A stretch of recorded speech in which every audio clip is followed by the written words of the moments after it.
Hello political scientists, I promised you a look over how Prime Ministers deal with their cabinet and how much they win.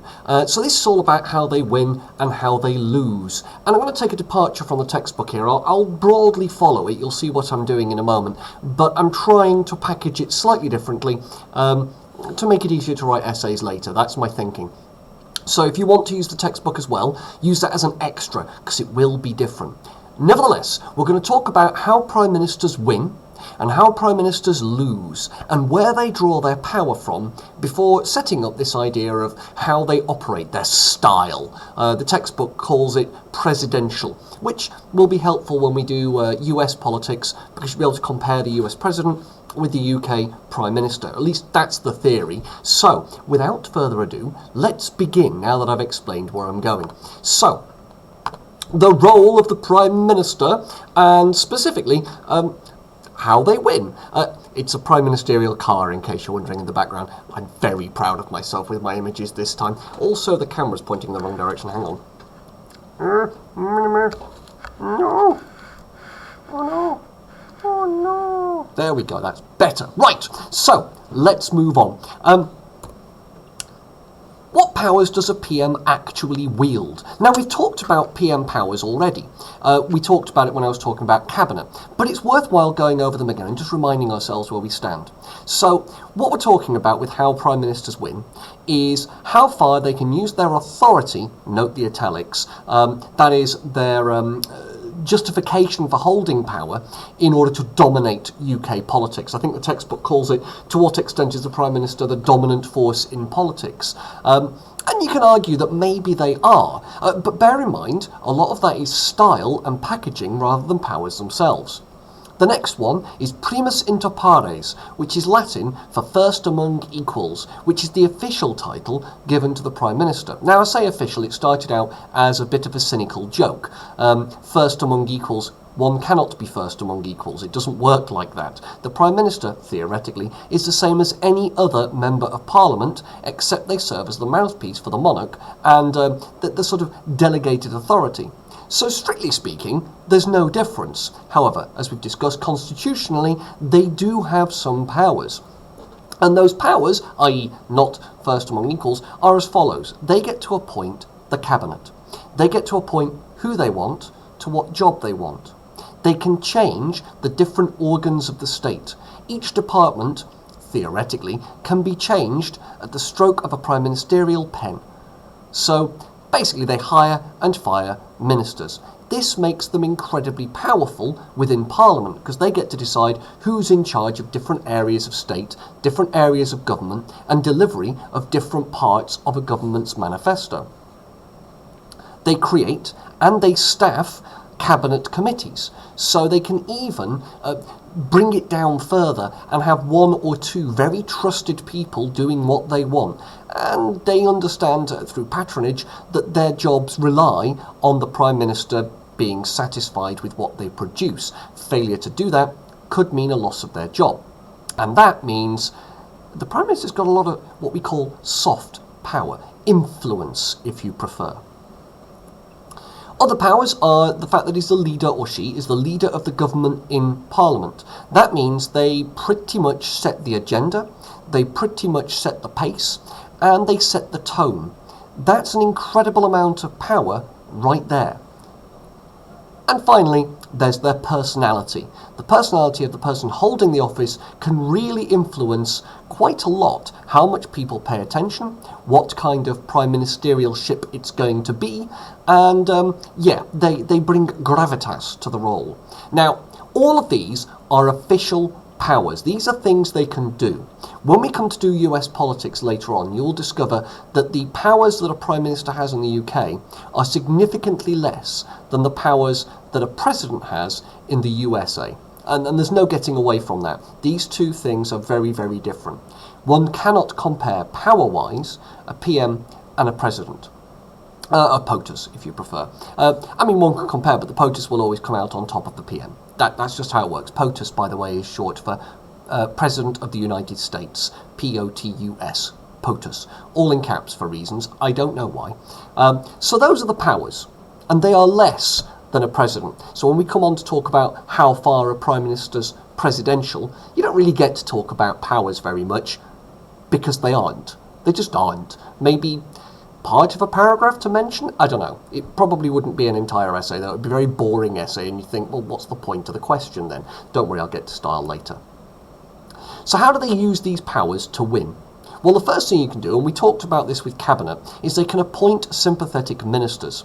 So in that Cabinet sheet that I said, well, earlier today, in fact, for the second time, you've got examples such as May, who appointed people who would. Thatcher did the same with Willie Whitelaw and Norman Tebbit, who were well-known political allies of hers.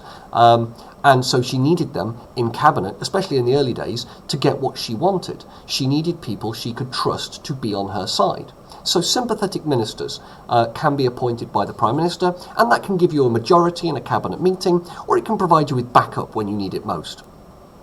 Next, they control cabinet agenda. They decide what's on the meeting, how much time is given to that item on the meeting, and whether or not the meeting is held at all. Agendas, or agendae, you put an E on the end, are really, really powerful things. In my time as a head of department, I have used agendae to my advantage, and I have also decided to throw them open. If you put it on the meeting list, you talk about it. If you don't, there's a good chance it won't come up. Or if it does, it comes up under any other business. And if you're very, very good, you can make sure that any other business comes at the point everyone wants to go home. And therefore, it cannot be talked about that much. Control of agenda is a powerful power indeed. And it allows you to do things. For example, let's take Clement Attlee, Prime Minister from 1945 to 1951, and he said the following: "The job of the Prime Minister is to get the general feeling, collect the voices, and then, when everything reasonable has been said, to get on with the job and say, well, I think the decision of Cabinet is this, that, or the other. Any objections? Usually, there aren't." And that's my managerial style too. I tend to let my team talk things through, and then I say what I think we've decided, and everyone tends to agree with that, because frankly they want to go home. Whether or not it is what they decided, well, that's a story for another time, and perhaps a decision you can make for yourselves. And Prime Ministers can do the same. That's how Clement Attlee ran his cabinet. He let them talk it out, and then said, right, this is the decision, this is where we're going. The other thing you can do is you can use cabinet debate to your advantage and push the idea of collective ministerial responsibility.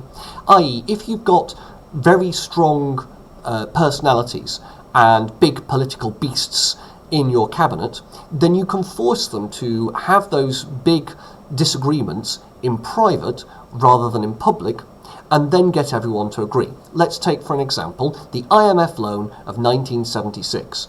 Now, you don't need to know too much about the context, except for the fact that it was going to be politically unpopular, but it was probably economically necessary, and so there was a debate in Cabinet.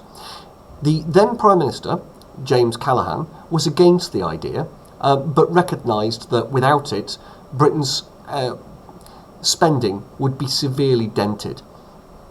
Others, such as Tony Benn, he's the one on the left there, didn't really like the idea at all, and were prepared to say, well, no, we can just do our own thing. We do not have to borrow from the IMF. They are the banker of last resort, and they have excruciating terms to repay. That's all you need to know. If you're doing sociology, we'll come up against them later.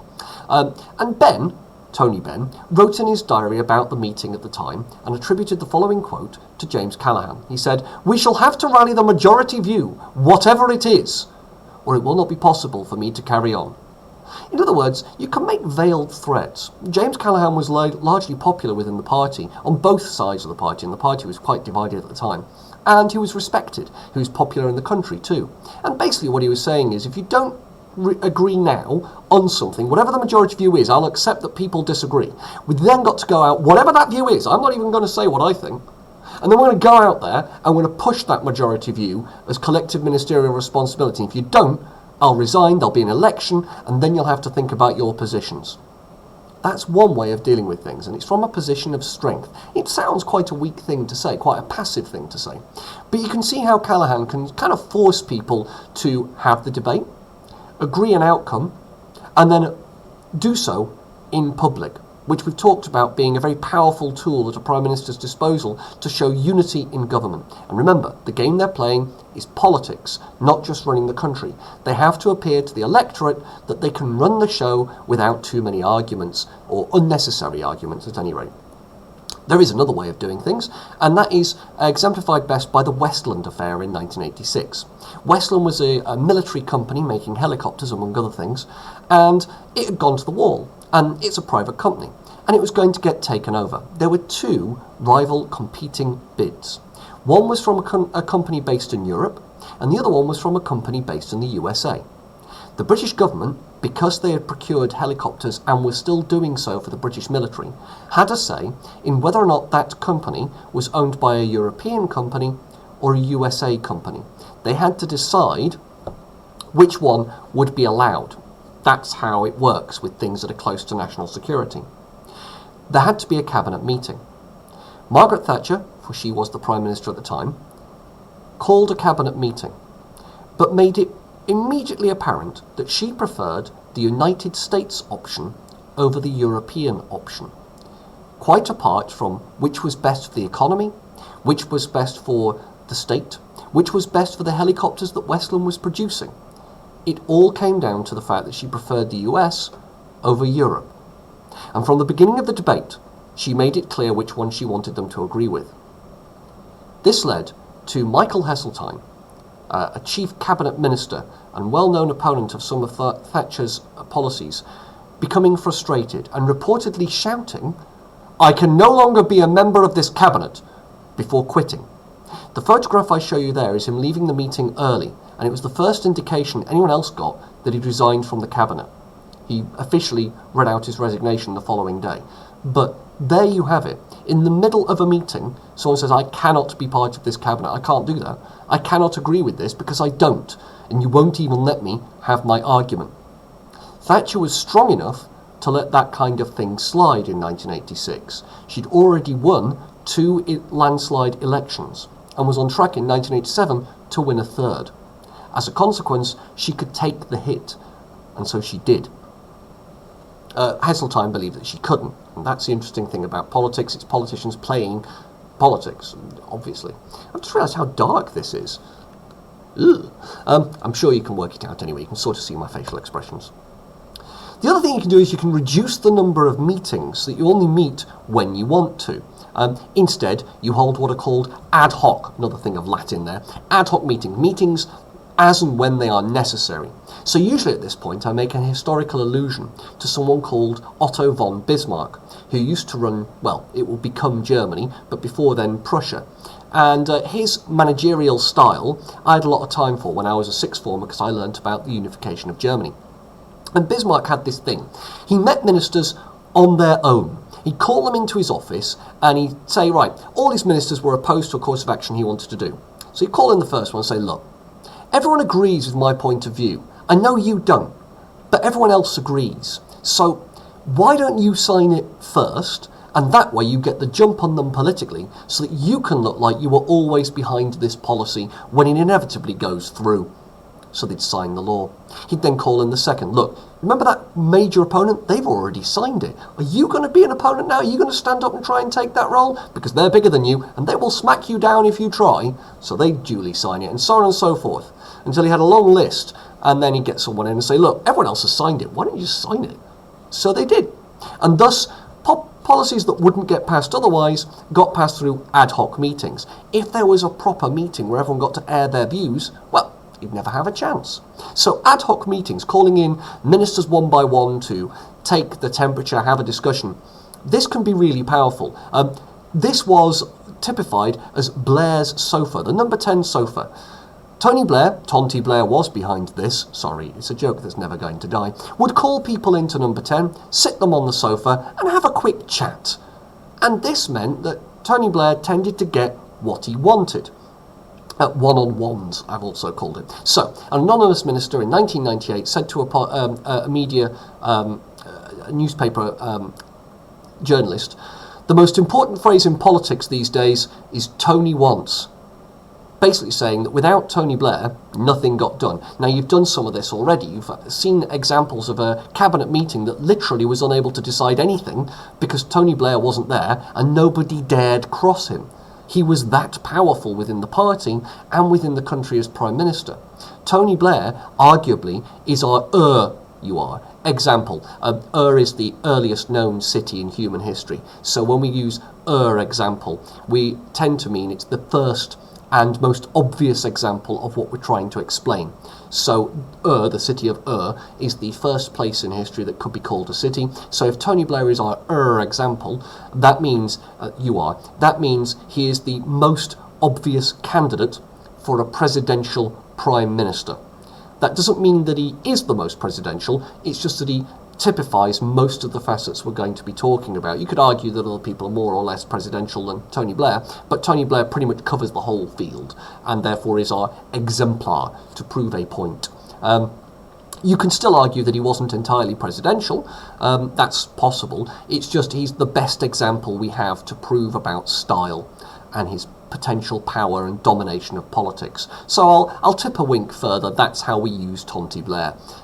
So one-on-ones, Tony wants. Or you could go for the Thatcher option, which is you don't even hold ad hoc meetings. In fact, you don't hold meetings. In fact, largely, you just call people in to tell them what you're going to do and then dismiss them afterwards. Or as Margaret Thatcher put it, as Prime Minister, I could not waste time having arguments. I mean, that's one way of looking at it. This means that what she says goes, and nobody else gets a look in about how it's going to work. And to be fair, that's the picture of her election victory in 1987. Towards the end of her time in office, yeah, she could do that. Early on, it was pretty difficult. But after Falklands in 1983, and after the election victory in 1983, she was pretty much free to do as she wished. Heseltine's resignation on the 9th of January 1986 and the lack of anything coming from that kind of proves the point.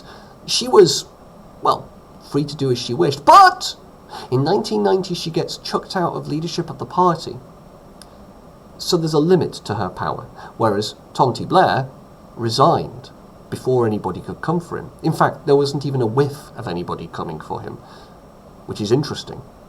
Which is why he's the example, and Thatcher, despite being more authoritarian in her ruling style, doesn't really get to say that she's presidential. You can argue that she's more presidential in effect and in actuality than Tony Blair, but you can see why Tony Blair gets most of the oomph from this simply because of his position. He resigns. He chooses when he goes.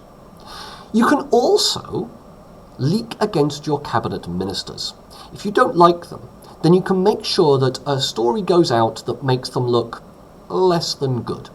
And this has been used a lot. Prime Ministers themselves don't have to talk directly to reporters. They can get aides to do it. They can get people in the know to meet with journalists they know, and they can pass something on, off the record, of course. And that means the journalist can report it as an anonymous source or someone they've talked to or rumours within Parliament, and you can get pretty much anything you want out there.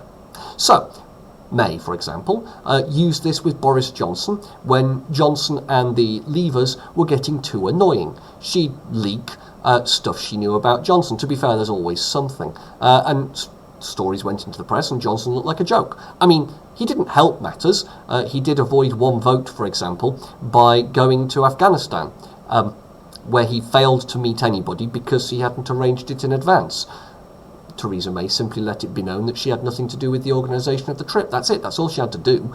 And that pretty much made him look like a joke.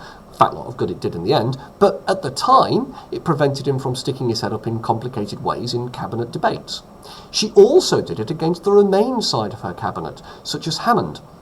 Remember Hammond? Hammond was Chancellor of the Exchequer, and she'd leak about things that happened in cabinet meetings where Hammond was a lone voice arguing for something, and therefore suggesting he was unpopular within the party, and it was an unpopular view he was putting about in interviews. And this was how she managed her cabinet. And you can argue she did a very good job of it. Her cabinet never ousted her. She resigned in the end, sure, but no one forced her out. She decided to go because there was nothing more she could do. That's pretty powerful. It was Parliament forced her out, not her cabinet. Her control of cabinet, while not total, well, it was well balanced through this method.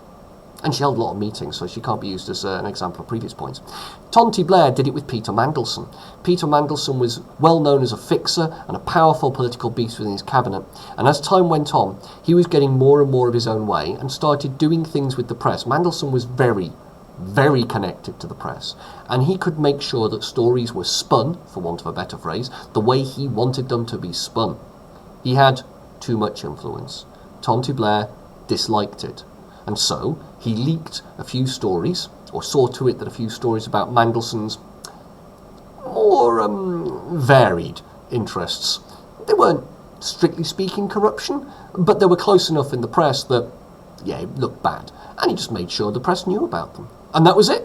Mandelson eventually had to resign. Blair didn't even have to sack him. And that controlled his cabinet, because he'd done it to one, he could do it to any of them. Everyone else shut up and go on with the job. And more recently, and you may be forgiven for forgetting this, it was January 2020? Big things have happened since then. But Boris Johnson did the same with his Chancellor of the Exchequer, Sajid Javid. He let it be known, or Cummings let it be known, that Javid had refused to switch advisors to those vetted and approved by number 10, essentially taking the control over what was happening in number 11. That's where the Chancellor of the Exchequer lives, number 11 Downing Street. So when they talk about number 11, they mean the Chancellor of the Exchequer's office. Essentially taking control of that office. Javid said no, a rare moment of standing up for himself, and was forced to step down. You might say, well, sir, that doesn't show anything. But you see, Sajid Javid was more popular than Boris Johnson as a pick for a Prime Minister in several polls taken in December and January. The polls were quite a surprise. It came back that most people, over 75% of people, had no idea who Sajid Javid was, but they preferred him as an option for Prime Minister over Boris Johnson, which is an interesting poll to have after Boris Johnson apparently has won an election victory in December 2019. And it explained that Sajid Javid was just a little bit too powerful. Why did that story break? Why did Javid have to resign on a point of principle? Why did they try to control his advisors that way? Well, you league against your minister and you get control of your cabinet. This made it clear that anyone else in cabinet would have to do as they were told. Dishy Rishi, Sunak, has to do as he's told. Otherwise, something similar could happen to him. So when people say, oh, well, Rishi Sunak's better than Boris Johnson, remember who's the organ grinder and who is the monkey. So, to sum up, what do Prime Ministers do to win? How do they win? They win through patronage, hiring and firing. It's in their gift who gets the jobs, who gets the top jobs, who gets the bad jobs, who gets sacked, who gets promoted. Through elections, Tonti Blair was so powerful because of his whacking great electoral majority from 1997, 2001 and 2005. Nobody dared cross him. He had got that alchemy. He got something. Thatcher was the same in 1979, 1983 and 1987. It was only when she became dangerous to their political chances in 1990 that they dared oust her. So Prime Ministers, if they can command large majorities and win elections, tend to be untouchable. Also, there's factions within the party. Tonti Blair ran a faction called Progress, and it pretty much dominated the New Labour project, driving all other factions of Labour into the dust, essentially. And grinding them down. Thatcher had a quite powerful set of people behind her, but didn't need them. She played factions off against the others. She referred to them as the dries and the wets. People who were too dry and boring, and the people who couldn't decide what they wanted to do, dries and wets. And that very dismissive way of referring to different factions within the party served her well. Boris Johnson famously purged his party of all people that were Remainers. He just didn't let them stand for election, and a lot of them stood as independents and were not elected, thereby removing any kind of Remainerness from his party, thus turning it into a party not only of Leave, but of extreme versions of Leave. The European Research Group pretty much gained power those bastards from John Major earlier on in the course, you might remember. So there's party, and there's also governmental power. Basically, if you're secure in government and you've got a popular mandate, you can pretty much do what you want. The alternative is true of May. She did not have a politically strong position as government, and as a consequence she was forced to rely on her cabinet and rely on her party in a way that, say, Tony Blair didn't have to. Boris Johnson also doesn't have to. These people are powerful because of their role as having a government with a popular mandate. Like going out with PewDiePie, I guess, who is the most handsome face of 2020, apparently. It's a mandate. See what I did? No. Okay, fine. I'm sorry. I'm not going to get all the way through how a PM loses, but I'm going to go through some examples. When asked what it was that made or broke a prime ministerial position by a journalist, Harold Macmillan said, "Events, dear boy, events." In other words, what he was saying was, it doesn't really matter what a Prime Minister does. What matters is when he's in control. He was disparagingly referred to as Super Mack by those who disliked him when he took office. But, spying an opportunity, he simply nicked the name Super Mack and used it in an election campaign, unironically, and people went with it. Had he done anything? No, that was the joke. That's why he was called Super Mack. How to be at the top, how to continue to stay at the top without ever actually having been there was the joke, because he'd never done anything. But he adopted it, used it, pretended he was at the top, and won an election on it. The events proved him right. They gave him power.